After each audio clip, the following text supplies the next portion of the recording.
નમસ્કાર દર્શક મિત્રો, બોટાદ દસ્તક ન્યૂઝમાં આપનું હાર્દિક સ્વાગત છે અને હું છું એલડી મકવાણા। આપ જોઈ રહ્યા છો બોટાદ દસ્તક ન્યૂઝ। હવે પછીના સમાચાર વિગતવાર। બોટાદ સોનાવાલા હોસ્પિટલના જાહેર શૌચાલયમાં દારૂની કોથળીઓ જોવા મળી રહી છે। સોનાવાલા હોસ્પિટલમાં પોલીસ ચોકી પણ આવેલી છે, તેમ છતાં કોઈ ડર વગર દારૂ પીવાવાળા સરકારી દવાખાનામાં પણ દારૂ પીવા જાય છે। તો ખરેખર ભાજપની ડબલ એન્જિનની સરકારમાં ગુજરાતમાં દારૂ પર પ્રતિબંધ હોવા છતાં બોટાદ જિલ્લાના સોનાવાલા હોસ્પિટલમાં દારૂની રેલમછેલ થતી હોય કોઈ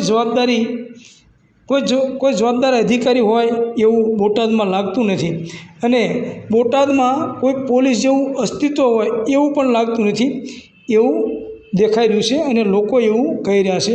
સોનાવાલામાં દર્દીના સગાઓ જોઈ શકે છે કે આ શું કહેવાય કે સરકારી હોસ્પિટલના ટોયલેટમાં જો આ રીતે દારૂની કોથળીઓ પીતા હોય અને દારૂ મળતો હોય તો બીજે તો શું સલામતી કહેવાય।